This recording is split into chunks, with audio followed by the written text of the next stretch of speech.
Hi, welcome to our YouTube webinar.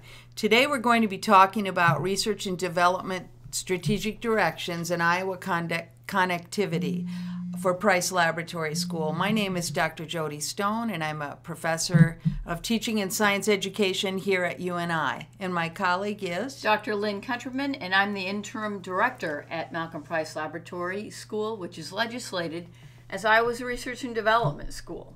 We've got a lot of information to present today, and we're going to have to give it to you in pieces, but basically we're going to be dealing with two segments: innovations in education and research in education. First of all, under innovations in education, we're going to take a look at the Digital Library of Professional Practice, which we've developed here at the lab school, and also partnership in comprehensive literacy. That should pretty much take us through part one of this webinar. So what we're going to try to do is Lynn will click on some of the connections here while I'm talking and give us a preview of what's upcoming. Okay, so for the Digital Library of Professional Practice, what we're doing is creating video shorts demonstrating innovations in student-centered learning, pedagogy, technology integration, and competency-based learning. And we're going to show you some of those video shorts now, but we want to tell you what we plan on doing for the future. What we'd like to do is create virtual professional learning communities, tying teachers in small schools and large schools together to be able to start to talk about their professional practice. So schools would become satellite schools of the Research and Development School, and they would be able to upload their own videos. We would tie math teachers around the state together to look at these videos and talk about their professional practice to try to increase all of our teaching ability. So let's look at some digital libraries of professional practice. We're going to show you how to get to these videos, and we're going to our website, which is www.uni.edu Iowa RDS. If you click on Current Research Initiatives and Digital Library, you'll see most of these videos at the bottom. And you could click on those, but we're going to go directly to these videos, which we've queued up so that we can see it. So in terms of surviving in a digital technology-rich environment, we're going to let you click on that video. And we're going to take a look at the first video of 4th grade mathematics anchor lessons, which we've queued up.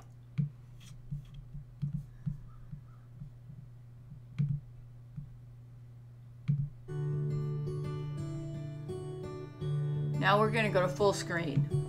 It all started with a formative assessment on problem solving. Students had various answers, correct and incorrect. And we wanted to say, well, can you tell us why?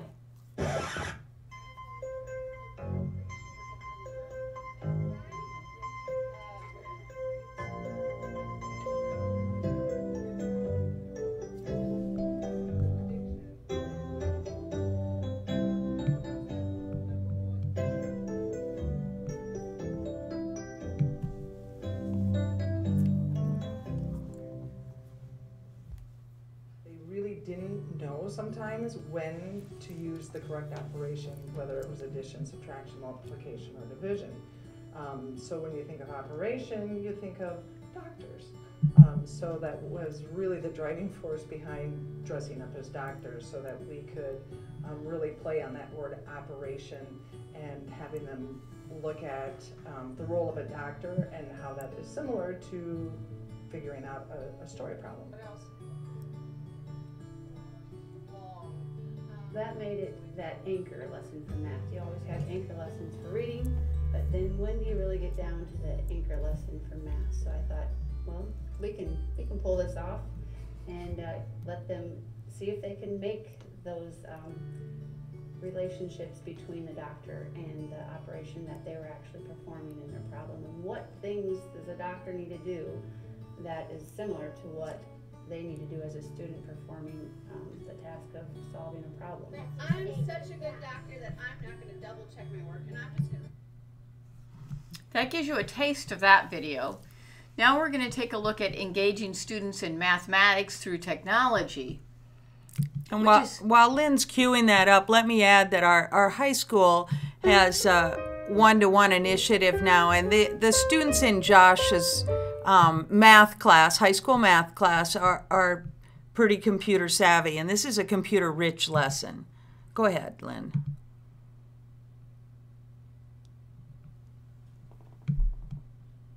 Oh, here it goes.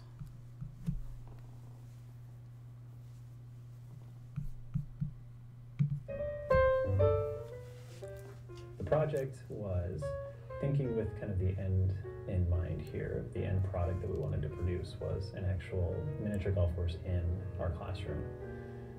And of course, in order to get there, we actually had to learn some different content to allow us to not only just build the miniature golf course, but also have a strategy about how to get a hole-in-one.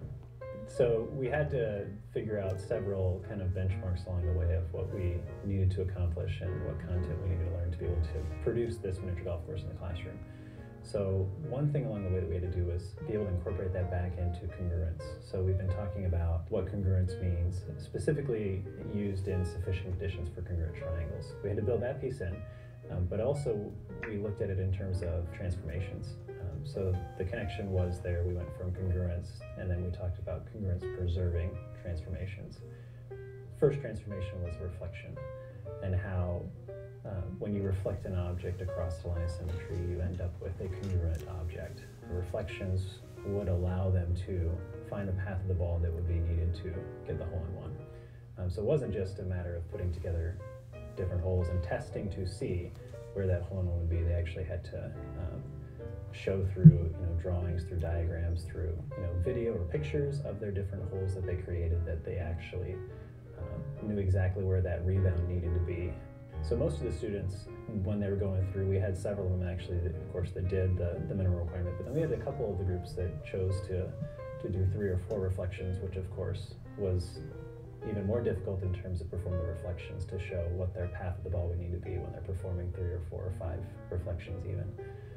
So some of them took on that little bit of extra, work, or in terms of thinking and thinking through the different steps there for the course that they actually built.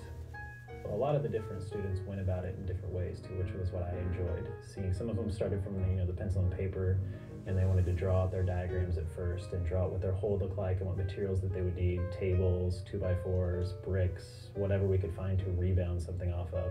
When I did the testing of the different types of golf balls we were going to use, I soon found out that not all of the golf balls worked as I thought that they would. So we had to test several different types. We went through tennis balls, racket balls, bouncy balls, golf balls. I had students bring in different types of balls that we didn't have, and we tested those different ones. So altogether, each group actually tested probably 7 or 8 different.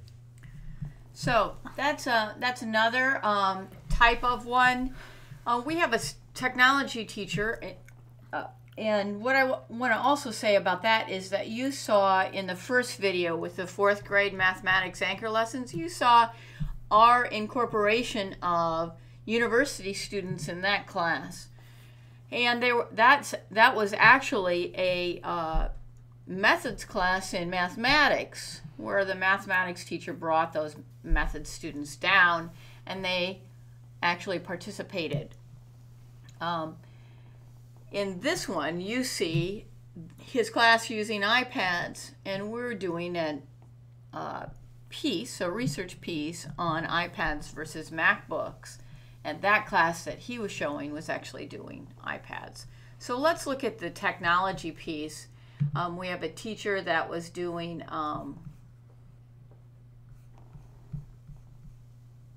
fireballs, and let me see if I can get that queued up. One of their subtopics was special effects and related to video editing, and the kids have had a lot of fun with that. And I have to say that most of the videos that you're going to see today were edited by students, and so we're getting students that are extremely talented in terms of using digital materials and have become really experts in that area. So this is a little clip that they had. Lynn gets to star in one of these on their intro to special effects.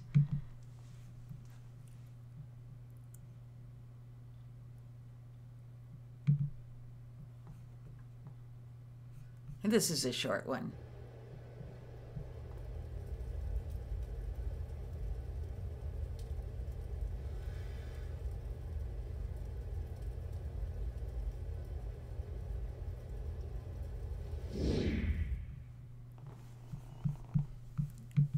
Cool, but I like the next one better. You know, visualize your school having a post where kids create things and can critique them, each other's work. This is Lynn. She's not very handy there, but very cool. Elementary students love this. Not working so hot for Dorian. Because it's inside and there's too much shadow. So one of the things that kids talk about is when special effects, what conditions do you have to get them to work, and when they don't work. And you know, having a way to share that information through videos is powerful. Imagine if all the schools were sending in materials, how we could learn from one another. The second piece that we're doing in terms of innovation and education is that we have a partnership in comprehensive literacy. And the role of Malcolm Price as Iowa's Research and Development School is to be a model school for the UNI Jacobson Center for Comprehensive Literacy. As a PCL, or a Partnership for Comprehensive Literacy, it depends upon visual models for learning. And we're trying to be a model for other teams to look at as they develop and implement the comprehensive literacy in their own schools. UNI is really partnering with the United States Department of Education to scale up reading recovery, which is one piece of this comprehensive literacy piece. And your school can apply for this. There's training and professional development for reading recovery teachers.